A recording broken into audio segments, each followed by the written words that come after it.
Welcome back, everybody. As I'm shooting this, we are right in the middle of the League Championship Series, and they have been so exciting this year. As a neutral, I'm really enjoying how these games are kind of panning out, and the intensity of these games right up until really the last at bat has really kept me quite captivated and focused on baseball, even though my team's been out of it for a little while. So if your team's still in it, best of luck. I wish you luck as you're trying to get and proceed to the World Series. I'm kind of of the opinion I think it's going to be a rematch with Houston and with Philadelphia, but I could be proven wrong. I think there's definitely room for concern if you're Philadelphia of Craig Kimbrell, and we experienced that here in Chicago on both sides of the town. He can be really awesome one day and then be so erratic the next day that he can't work himself out of jams. So I hope that isn't necessarily the case for Philadelphia Philly fans, and they feel a lot of success. But kudos to the Diamondbacks to just really kind of putting up a really great fight these last two nights. I didn't think that they had a chance in this series, and they really put up a great fight. And I think they deserve to be evened up at this point. And then over in the American League, I think Houston's going to pull this off, but they did lose two in a row at home previously, so maybe Texas will really rally.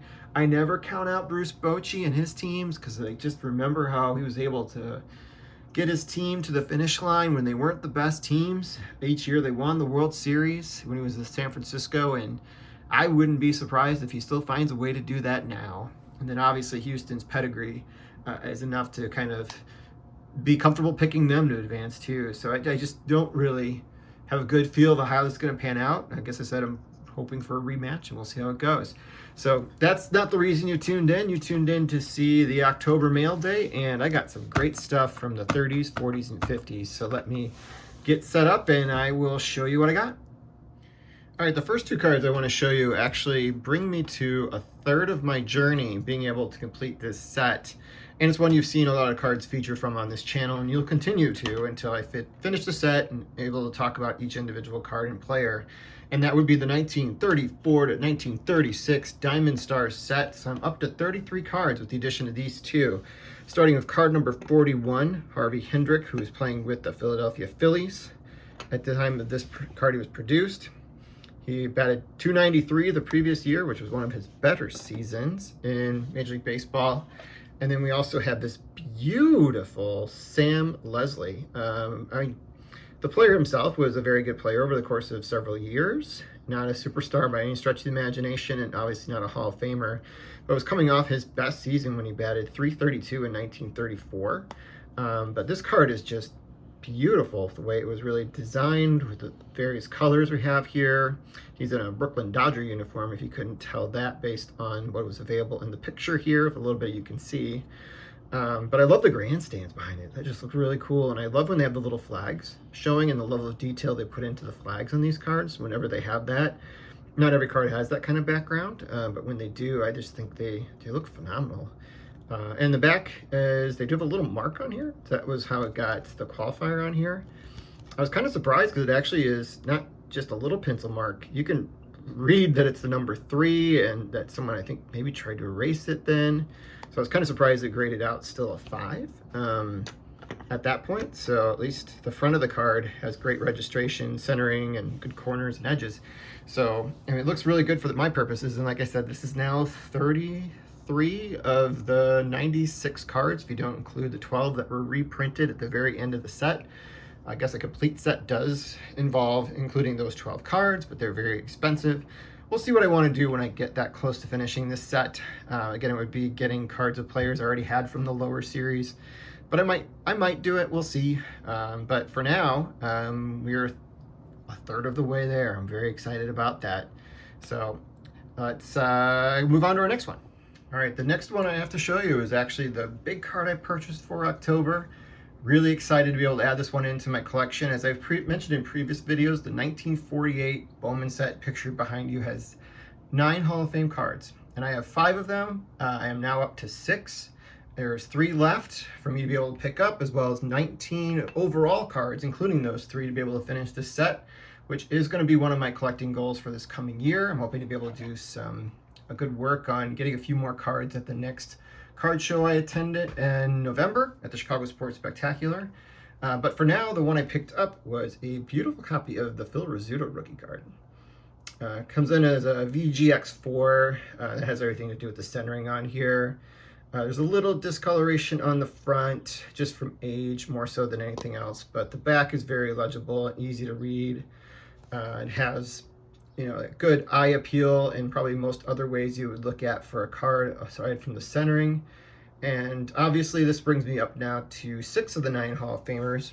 So we'll see what happens in the coming months. I need the Stan Musial, that is the very big one for it, but then followed by Yogi Berra, as well as Red Shandy's of all cards, which is actually kind of a difficult one to be able to pick up because I believe it is a short print within the set. So now I'm up to 6 guys, so we're getting closer on that set. Hope to have that one done, as I mentioned, this coming year. And so we can do a complete set presentation of 1948 Bowman. How cool is that? All right, the next one I have to show to you now is my first pickup for the 1953 Bowman color set outside of a card show in months. I can't remember the last time I purchased a card for this set or a lot for this set outside of a card show. So this will also be one of the ones I'm working on at the next Chicago Sports Spectacular. So I'm hoping to be able to make some progress by getting some of the commons I need for 48 Bowman and also 53 Bowman. And if I see a good price on one of the stars, I might go ahead and be able to pick that up.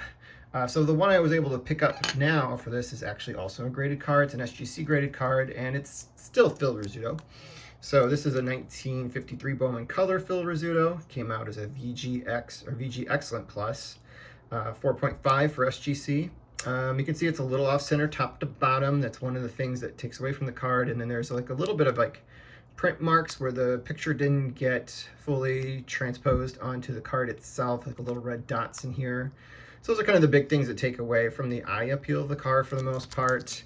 Has been exposed to obviously some air over time, which has turned the back of the card a little off-white.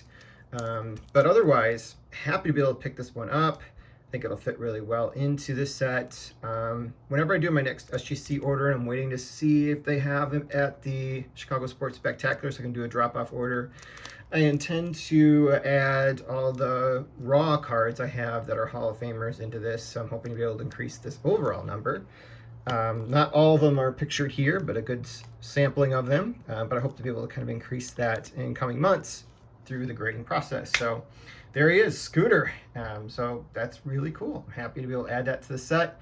This one I'm a little over half done. It is a collecting goal for the coming year to make a lot of progress on that and maybe get it down to, I don't know, maybe like 20 to 30 cards by year's end. I think that would be really good progress on it. All right, and for my final October pickup, let's go back to the Go-Go Sox era of the 1950s and early 60s here in Chicago. One World Series appearance. The manager, Al Lopez, was the only manager to be able to beat the New York Yankees in a season. Twice in the 1950s, once with Cleveland, and then later on with the Chicago White Sox. And obviously, the players kind of changed a little bit over time, but some of the constants through that decade were Manny Minoso, Nellie Fox. Later on, we were able to add on Cy Young Award winner Early Wynn and also Luis Aparicio. But I wanted to kind of pull out some cards that I was able to pick up pretty inexpensive from the iconic 1952 top set. Let's start with the one that's a little less famous, Keith Holcomb. He was part of the team, had a couple good seasons for the White Sox, but that was kind of about it. He was pretty much out of baseball shortly thereafter. This was an SGC4. Picked up really inexpensive, and the only reason I picked that one up is because I got these other two first out of the same seller, and he had a couple White Sox cards, so I went ahead and picked these up. The next one I wanted to show you is, I'll put Billy Pierce over here on the side. This is the 1952 Topps Billy Pierce card. It is a second-year card for him, and he was not part of the 1951 Topps set, but he was part of the 1951 Bowman set. I have shown you that card before, which I do have autographed. All-time great White Sox pitcher. His numbers retire for the White Sox, and he's been up for Hall of Fame consideration a few times and has not gotten in. And then the final one I got is a several-time All-Star for the White Sox and also for the St. Louis Browns at that time before he was traded over to Chicago, and that was Sherman Lawler. So this is a 1952 Topps card. This one is just fun, kind of him being in his catching position and just seeing the grandstand behind him. I kind of wonder where this was at. It might have been spring training because that is not Comiskey Park. So I'm not sure where that picture originally was taken before they kind of transposed it into a color picture for the card. But all these were in really good shape, and I also like that I was able to get some mid-grade cards at inexpensive cost because I can actually use these as guides for what cards I might submit for grading in the future, because I do have some pretty good-looking 1952 Topps commons that I think may be worthy of actually submission, but I wanted to kind of compare them against something that was already kind of mid-grade. All right, so things coming up on the channel, at least in the coming months. As I mentioned, I'm going to a card show next month, so that's probably going to be the next purchases I'll be picking up. I'll continue on and show you some complete sets as well as the Diamond Star stories. I might do a few one-off videos coming up soon too of things maybe I haven't shown you before, topics I wanted to be able to discuss. And then I think after the card show, I'm going to kind of show you where I'm at after a year of working on the various projects I've been working on, which started at 5 and I'm down to 4. But I'm going to give you an update on where I'm at with those 4. So still tune in, and I hope to give you an update pretty soon. I hope you guys enjoyed this video and the rest of your weekend.